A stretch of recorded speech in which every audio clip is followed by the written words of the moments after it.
La nebulosa de Orión, también conocida como Messier 42, M42 o NGC 1976, es una nebulosa difusa situada al sur del cinturón de Orión. Es una de las nebulosas más brillantes que existen y puede ser observada a simple vista sobre el cielo nocturno. Está situada a 1270 años luz de la Tierra, aunque ahora se ha medido su distancia en 1350 años luz, y posee un diámetro aproximado de 24 años luz. Algunos documentos se refieren a ella como la Gran Nebulosa de Orión, y los textos más antiguos la denominan Ensis, palabra latina que significa espada, nombre que también recibe la estrella Eta Orionis, que desde la Tierra se observa muy próxima a la nebulosa. La nebulosa de Orión es uno de los objetos astronómicos más fotografiados, examinados e investigados. De ella se ha obtenido información determinante acerca de la formación de estrellas y planetas a partir de nubes de polvo y gas en colisión. Los astrónomos han observado en sus entrañas discos protoplanetarios, enanas marrones, fuertes turbulencias que alcanzan velocidades de 700.000 km por hora en el movimiento de partículas de gas y efectos fotoionizantes cerca de estrellas muy masivas próximas a la nebulosa. La nebulosa de Orión forma parte de una inmensa nube de gas y polvo llamada Nube de Orión, que se extiende por el centro de la constelación de Orión y que contiene también el bucle de Barnard, la nebulosa Cabeza de Caballo, la nebulosa de Mairán, la nebulosa M78 y la nebulosa de la Flama. Se forman estrellas a lo largo de toda la nebulosa, desprendiendo gran cantidad de energía térmica, y por ello el espectro que predomina es el infrarrojo. La nebulosa de Orión es una de las pocas nebulosas que pueden observarse a simple vista, incluso en lugares con cierta contaminación lumínica. Se trata del punto luminoso situado en el centro de la región de la Espada, las tres estrellas situadas al sur del cinturón de Orión, y debajo de la estrella Iota de Orión, para los habitantes del hemisferio sur terrestre, que los astrónomos árabes llamaron Nair al-Saif, que en español significa la espada luminosa. A simple vista, la nebulosa parece borrosa, pero con telescopios sencillos, o simplemente con prismáticos, la nebulosa se observa con bastante nitidez. La nebulosa de Orión contiene un cúmulo abierto de reciente formación denominado cúmulo del trapecio, debido al asterismo de sus 4 estrellas principales. 2 de ellas pueden observarse como estrellas binarias en noches con poca perturbación atmosférica, efecto denominado Sein, lo que hace un total de 6 estrellas. Las estrellas del cúmulo del trapecio acaban de formarse, son muy jóvenes, y forman parte de un masivo cúmulo estelar con una masa calculada en 4.500 masas solares dentro de un radio de 2 parsecs llamado cúmulo de la nebulosa de Orión, una agrupación de aproximadamente 2.000 estrellas y con un diámetro de 20 años luz. Este cúmulo podría haber contenido hace 2 millones de años a varias estrellas fugitivas, entre ellas Ae Aurigae, 53 Arietis, o Mu Columbae, las cuales se mueven en la actualidad a velocidades cercanas a los 100 km por segundo. Los observadores se han percatado de que la nebulosa posee zonas verdosas, además de algunas regiones rojas y otras azuladas con tintes violetas. La tonalidad roja se explica por la emisión de una combinación de líneas de radiación del hidrógeno, H-alfa, con una longitud de onda de 656,3 nanómetros. El color azul-violeta es el reflejo de la radiación de las estrellas de tipo espectral O, muy luminosas y de colores azulados, sobre el centro de la nebulosa. El color verdoso supuso un auténtico quebradero de cabeza para los astrónomos durante buena parte de comienzos del siglo XX, ya que ninguna de las líneas espectrales conocidas podía explicar el fenómeno. Se especuló que estas líneas eran causadas por un elemento totalmente nuevo, y a dicho elemento teórico se le acuñó el nombre de nebulium. Más tarde, cuando ya se poseía mayor profundidad en el conocimiento de la física de los átomos, se llegó a la conclusión de que dicho espectro verdoso era causado por la transición de un electrón sobre un átomo de oxígeno doblemente ionizado. Sin embargo, este tipo de radiación es imposible de reproducir en los laboratorios, ya que depende de un medio con unas características concretas solo existentes en las entrañas del espacio. se ha mencionado un supuesto cuento popular de la cultura maya en que se hablaría sobre una parte del cielo de la constelación de Orión, conocida como Xibalbá. En el centro de sus fogones tradicionales quedaba una mancha muy emborronada generada por el fuego, que para ellos representaría la nebulosa de Orión.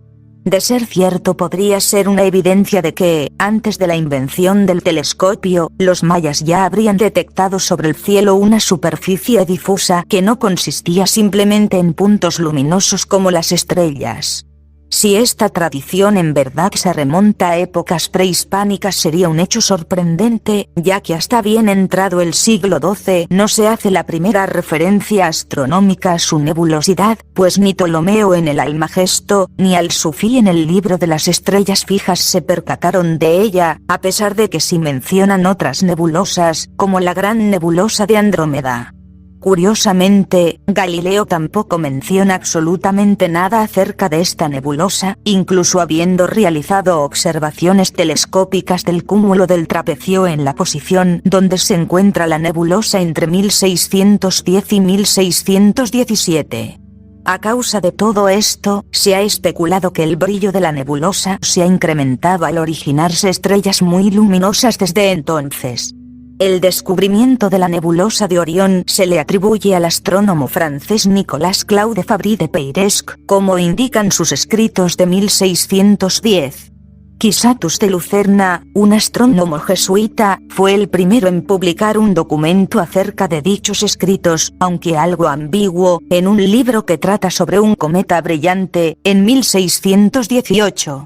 En los años siguientes, varios astrónomos de prestigio descubrieron la nebulosa de forma independiente, incluido Christian Huygens en 1658, y cuyo borrador fue el primero en publicarse, concretamente en 1659.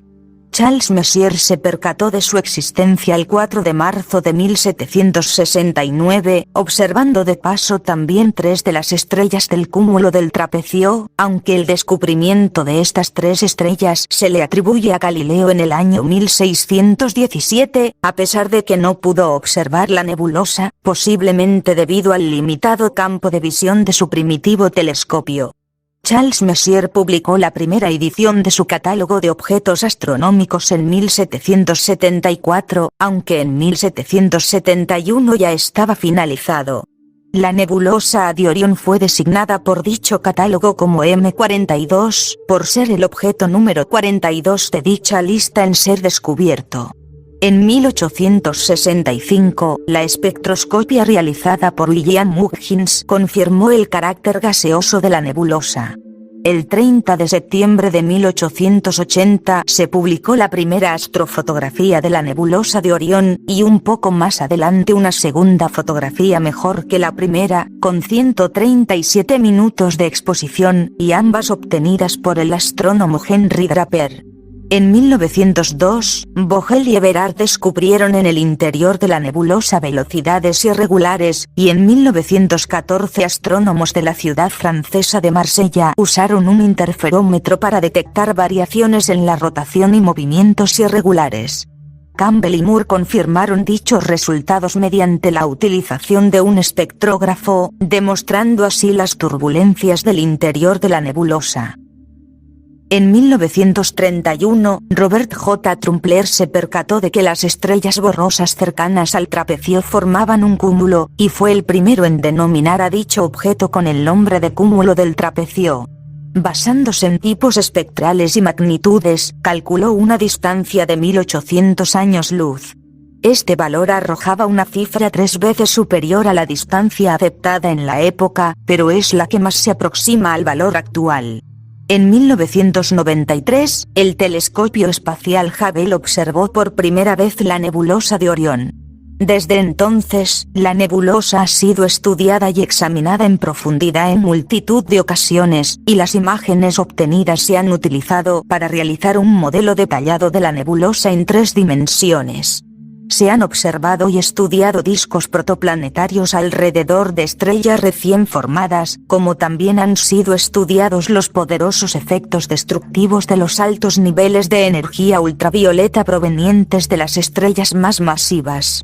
En el año 2005, la cámara avanzada para sondeos del telescopio espacial Hubble tomó la imagen más detallada de la nebulosa que se ha obtenido. Para obtener la imagen, el telescopio tuvo que completar 104 órbitas y capturar alrededor de 3.000 estrellas por debajo de la 23ª magnitud, incluidas varias enanas marrones y posibles enanas marrones binarias. Un año más tarde, un equipo de científicos del telescopio espacial Hubble anunció la primera enana marrón binaria. Dicho sistema binario de enanas marrones se encuentra en la nebulosa de Orión y poseen aproximadamente masas de 0,054 masas solares y 0,034 masas solares respectivamente, con un período orbital de 9,8 días. Sorprendentemente, la enana marrón más masiva de las dos es también la menos luminosa. La nebulosa de Orión abarca una región de 10 grados en el cielo, y contiene nubes interestelares, cúmulos estelares, regiones H2 y nebulosas de reflexión. La nebulosa forma una nube casi esférica, donde la densidad máxima se alcanza cerca del punto central. La temperatura máxima es de 10.000 K, pero cerca del borde exterior la temperatura decae drásticamente. Al contrario que la distribución de densidad, la nube posee velocidades y turbulencias muy diferentes en toda su extensión, sobre todo en los alrededores de la región central. Los movimientos relativos en el interior de la nube alcanzan velocidades de 10 km por segundo, mientras que las variaciones locales llegan a sobrepasar los 50 km por segundo.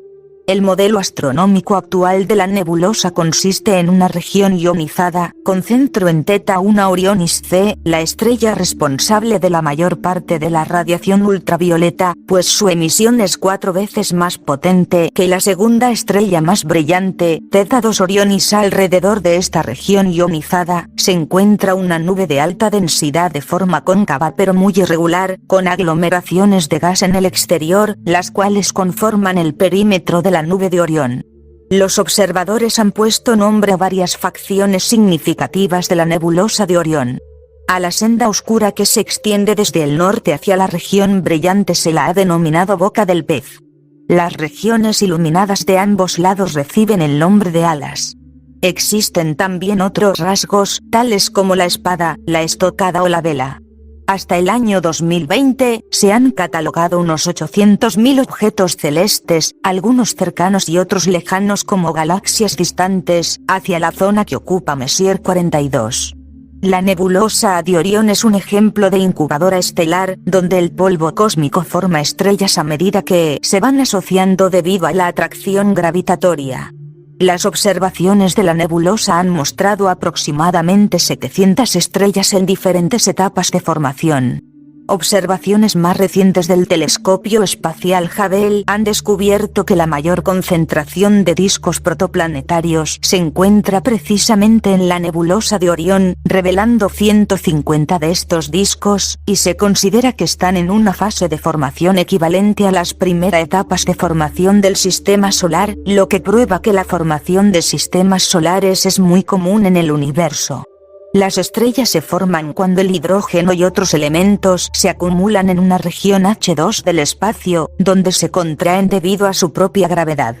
A medida que el gas se colapsa, el agrupamiento central atrae cada vez a más partículas, pues la masa va aumentando, hasta que el gas se calienta a una temperatura suficiente como para convertir la energía potencial gravitatoria en energía térmica. Si la temperatura continúa aumentando, se inicia un proceso de fusión nuclear, dando lugar a una protoestrella. Se dice que una protoestrella ha nacido cuando comienza a emitir suficiente energía radioactiva como para compensar su gravedad y frenar el colapso gravitatorio. Normalmente, cuando la estrella comienza la fusión nuclear, la nube de material se encuentra a una distancia considerable. Esta nube que rodea a la estrella es el disco protoplanetario de la protoestrella, del cual se podrán formar los planetas. Observaciones infrarrojas recientes muestran que las partículas de polvo de estos discos protoplanetarios están creciendo, por lo que están empezando a formar planetesimales. Una vez que la protoestrella entra en la secuencia principal, se le clasifica como estrella. Aunque la mayoría de los discos protoplanetarios pueden formar planetas, las observaciones muestran que una intensa radiación estelar habría destruido cualquier disco protoplanetario que se formara cerca del grupo del trapecio si estos discos tuvieran la misma edad que las estrellas de baja masa del cúmulo. Como se observa que los discos protoplanetarios se encuentran muy próximos al cúmulo del trapecio, se deduce que las estrellas formadas por estos discos son mucho más jóvenes que el resto de estrellas del cúmulo. Otro astro llamativo que esconde la gran nebulosa de Orión es la estrella de Becklin-Neugebauer, BN, que fue hallada en el año 1967, y que solo en el año 1995 se descubrió que era una estrella que se desplaza a una altísima velocidad. Todavía no se sabe con certeza qué suceso astronómico puede generar estrellas tan veloces, pero se conjetura que un encuentro gravitacional con otra estrella, o el poderoso empuje provocado por una explosión de supernova del tipo 2, podrían ser la causa de estas estrellas corredoras. La temperatura promedio en las zonas más luminosas de Messier 42 llega a los 10.000 K, pero a medida que nos acercamos a sus zonas periféricas, la radiación estelar disminuye fuertemente, y con ello la temperatura, lo que permite la creación de compuestos químicos complejos. La riqueza espectral que muestra la nebulosa de Orión es impresionante, sobresaliendo algunos compuestos químicos muy familiares tales como agua, monóxido de carbono, metanol, cianuro de hidrógeno, y monóxido y dióxido de azufre, por dar solo algunos ejemplos. Una vez formadas, las estrellas de la nebulosa emiten un flujo de partículas cargadas conocido como viento estelar. Las estrellas masivas, tipo OP, y las estrellas jóvenes poseen vientos estelares mucho más fuertes que los del Sol. 29. Este viento forma ondas de choque cuando se encuentra con el gas de la nebulosa, dándoles forma. Las ondas de choque de los vientos estelares juegan un papel muy importante en la formación estelar, compactando las nubes de gas y creando densidades no homogéneas que conducen al colapso gravitatorio de la nube. Existen 3 tipos diferentes de choques en la nebulosa de Orión. Muchos de ellos son objetos Cherry-Garo. Choques de proa, o bow shock, son estacionarios y se forman cuando dos partículas de vapor colisionan entre sí. Se encuentran cerca de las estrellas más calientes de la nebulosa, donde la velocidad del viento estelar se estima en miles de kilómetros por segundo, y en las zonas exteriores de la nebulosa, donde las velocidades son de varias decenas de kilómetros por segundo.